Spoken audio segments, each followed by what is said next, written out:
हे भगवान, आज तो कितना भयानक तूफान आया है।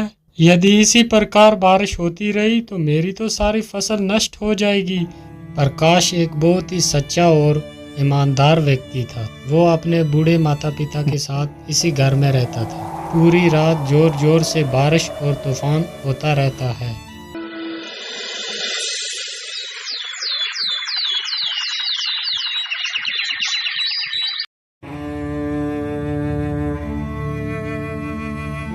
पिताजी, मैं खेतों की तरफ जा रहा हूँ। अभी जल्दी ही लौट कर वापस आ जाऊंगा। इतना बोलकर प्रकाश वहां से खेतों की ओर निकल जाता है।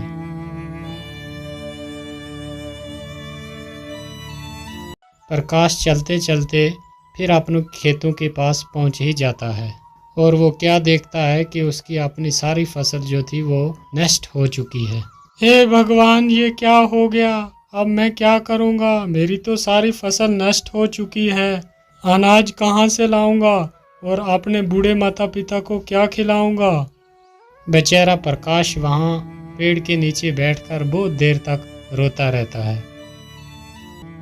हे भगवान, मेरे परिवार का सहारा बस ये खेत ही था। आज वो भी नष्ट हो गया। अब मैं क्या करूंगा?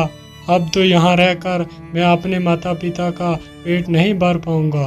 मैं ऐसा करता हूँ, अपने बूढ़े माता पिता को साथ लेकर कहीं दूसरे गांव में चला जाता हूँ। इतना कहकर प्रकाश वहां से अपने घर की तरफ चल देता है।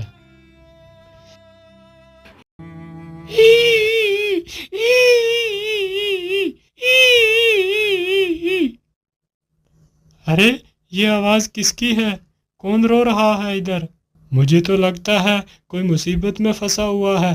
एक बार जरा देखूं तो सही, कौन है ये? फिर प्रकाश उसी ओर चलने लगता है जिस तरफ से वो आवाज आ रही थी और प्रकाश देखता है लोमड़ी अपने घायल बच्चों को देख देख कर रो रही है। जो बच्चे बिल्कुल अभी छोटे थे, चलने के लायक भी ना थे। अरे लोमड़ी, तुम क्यों रो रही हो? और तुम्हारे इन बच्चों को क्या हो गया है? अरे भैया, मैं तुम्हें क्या बताऊं, इस तूफान ने तो मेरा सारा घर ही उजाड़ दिया। अभी कुछ दिन पहले ही मेरे बच्चों ने जन्म लिया था। अभी ये चलने के लायक भी नहीं है। तूफान ने हमारा ये हाल कर दिया। अरे लोमड़ी, तुम दुखी मत हो। मैं तुम्हारी कुछ मदद कर देता हूँ। मैं तुम्हारे बच्चे को दवाई लगा देता हूँ जिससे जख्म बहुत जल्दी भर जाएंगे, और मैं तुम्हारा ये घर भी थोड़ा ठीक कर देता हूँ। प्रकाश की ये बात सुनकर लोमड़ी की थोड़ी जान में जान आई। प्रकाश जल्दी से जाता है और कुछ दवाई की पत्तियाँ तोड़कर लाता है और जल्दी ही उन घायल बच्चों के घावों पर लगा देता है। और फिर वो जल्दी से वो गिरा हुआ पेड़ जो था जिसमें वो रह रहे थे उसे सही जगह पर, ये देखकर लोमड़ी बहुत ज़्यादा खुश हो जाती है। हे दयालु इंसान, तूने मेरे परिवार को मरने से बचा लिया। तुम बहुत अच्छे आदमी हो। मैं तुम्हारा ये एहसान कभी नहीं भूलूंगी। अच्छा लोमड़ी, अब मैं चलता हूँ। अरे रुको भैया, तुमने मुझे मुसीबत से निकाला, लेकिन मैं देख रही हूँ तुम्हारे चेहरे पे बहुत उदासी है। क्या कारण है? तुम इतने परेशान क्यों हो? अरे मैं क्या ही बताऊँ, जिस जालिम तूफान ने तुम्हें कष्ट दिया है, उसी जालिम तूफान ने मेरा भी खेत जो था वो सारा तबाह कर दिया है, और उसी फसल से मेरी सारी उम्मीदें थी। अब वो फसल भी सारी नष्ट हो चुकी है। अब मैं क्या करूँगा? खाना कहाँ से लाऊंगा और अपने बूढ़े माता पिता को क्या खिलाऊंगा? मेरे पास खेती के सिवा दूसरा कोई साधन भी नहीं है। अब तुम ही बताओ, मैं क्या करूं? अरे मेरे भाई, आप दुखी मत हो। आपने इतनी हमारी मदद की है तो मैं भी आपकी एक मदद कर देती हूँ। मैं तुम्हें एक खजाने का रास्ता बताती हूँ जिसकी वजह से तुम्हारी गरीबी हमेशा के लिए खत्म हो जाएगी। लेकिन वो खजाना है कहाँ? वो खजाना तुम्हें नीलगिरी की पहाड़ियों में मिलेगा। याद रहे, वो खजाना देखकर तुम्हें ज्यादा लालची नहीं बनना। अगर तुम्हारे मन में ज्यादा लालच आई तो वो खजाना तुम्हें नहीं मिलेगा। ठीक है, मैं तुम्हारी बात को याद रखूंगा। अच्छा, मैं चलता हूँ। इतना बोलकर प्रकाश खजाने की खोज में निकल पड़ता है। प्रकाश चलते चलते बहुत ज्यादा थक गया था और उसे भूख भी बहुत लगी हुई थी। अरे, मैं तो चलते चलते बहुत ज्यादा थक गया हूँ और मुझे भूख भी बहुत लगी है। यहाँ तो आसपास कुछ भी नजर नहीं आता। मैं ऐसा करता हूँ कि कुछ आसपास ही खाने को ढूंढता हूँ, शायद कुछ खाने के लिए मिल जाए। इतना सोचकर प्रकाश खाना ढूंढने लगता है। काफी देर इधर उधर भटकने के बाद उसे एक आम का पेड़ दिखाई देता है जिसमें बहुत सारे आम लगे हुए थे। अरे, इस पेड़ में तो कितने सारे आम लगे हुए हैं। मैं जल्दी से कुछ आम तोड़ लेता हूँ। और प्रकाश जैसे ही उस आम की तरफ अपना हाथ बढ़ाता है तो पेड़ के सारे आम गायब हो जाते हैं। ये देखकर प्रकाश बहुत ही हैरान हो जाता है। अरे, ये क्या हुआ? अचानक से वो सारे आम कहाँ गायब हो गए? बेटा, तुम इस पेड़ के आम ऐसे नहीं खा पाओगे। अरे, ये किसकी आवाज है? कौन है? और आसपास तो मुझे कोई भी नहीं दिखाई देता, फिर ये आवाज कहाँ से आ रही है? बेटा, मैं तो तुम्हारे सामने ही खड़ा हूँ। मैं एक पेड़ हूँ, लेकिन क्यों पेड़? मैं तुम्हारे फल क्यों नहीं खा सकता? बेटा, इंसानों ने हमें बहुत सारे कष्ट दिए हैं। हमने इंसानों के लिए क्या कुछ नहीं किया। उन्हें आपने स्वादिष्ट फल खिलाए और हम खुद धूप और बारिश में तकलीफ उठाते रहे, लेकिन तुम इंसानों को अपनी छाया में बिठाया। लेकिन बदले में तुम इंसानों ने हमारे लिए क्या किया? तुमने बारी बारी सारे पेड़ काट दिए हैं, जिसकी वजह से आज इतनी कड़कती धूप पड़ रही है। इसका कारण सिर्फ तुम ही हो। और इस गर्मी की वजह से हमें भी पर्याप्त पानी नहीं मिल रहा। इसकी वजह से हमारी तने भी सूख रहे हैं आहिस्ता आहिस्ता। अगर ऐसा ही चलता रहा तो जल्दी ही पृथ्वी का विनाश हो जाएगा। यदि इस विनाश को रोकना है, यदि कोई व्यक्ति एक पेड़ किसी मजबूरी के कारण काटता है तो उसके बदले कम से कम उसे 3 पेड़ लगाने होंगे, तभी हम इस पृथ्वी को सुरक्षित रख सकते हैं। लेकिन पेड़, मैं इसके लिए क्या कर सकता हूँ? बेटा, मैं तो किसी के पास जाकर ये बात नहीं बता सकता, लेकिन ईश्वर ने तो तुम्हें पैर दिए हैं। तुम हर एक व्यक्ति तक ये संदेश पहुंचाओ। ऐसा करने के लिए क्या तुम तैयार हो? तभी मैं तुम्हें फल खिला सकता हूँ। हाँ हाँ पेड़, ठीक है, मैं आपके इस संदेश को हर आदमी के पास पहुंचाऊंगा। प्रकाश की ये बात सुनकर पेड़ बहुत खुश हो जाता है और जल्दी से अपने कुछ फल नीचे गिरा देता है और प्रकाश उन फलों को उठाकर तुरंत खाने लगता है। फलों को खाकर प्रकाश आगे जाने लगता है।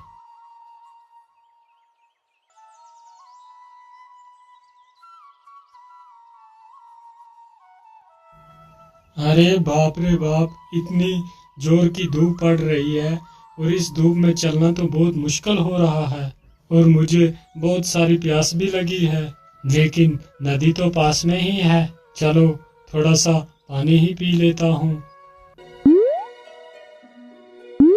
पानी पीकर जैसे तो सारी थकान दूर हो जाती है।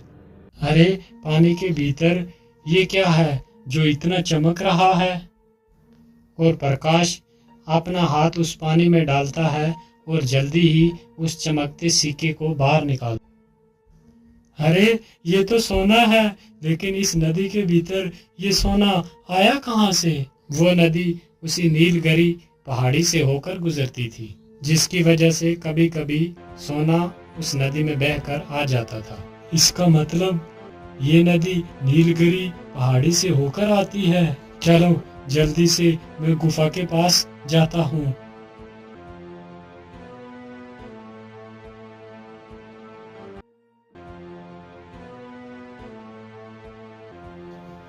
प्रकाश चलते चलते जल्दी ही नीलगिरी पहाड़ी के पास पहुंच जाता है। मैं इस गुफा के बीच तो आ गया, लेकिन खजाने का कुछ पता ही नहीं है कहाँ पर होगा।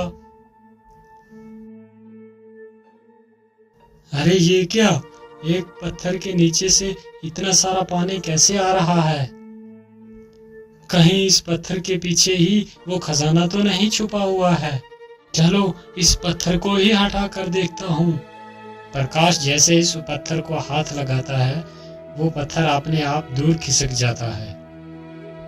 अरे ये क्या, ये पत्थर मेरे छूते ही इतना दूर कैसे हो गया?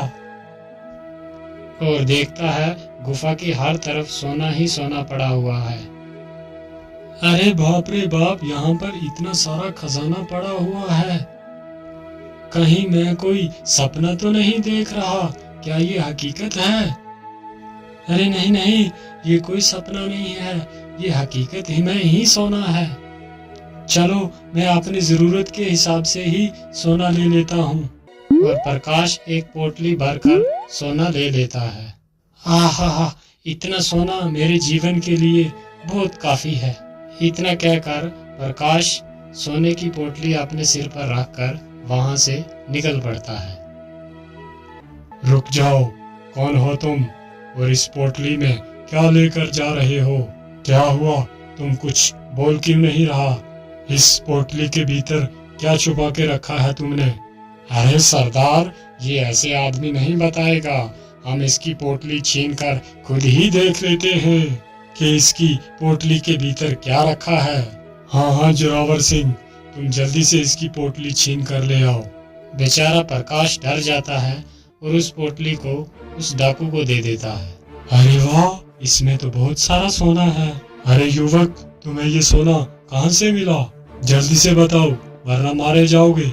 भाई, ये सोना तो मुझे इसी गुफा से ही मिला है।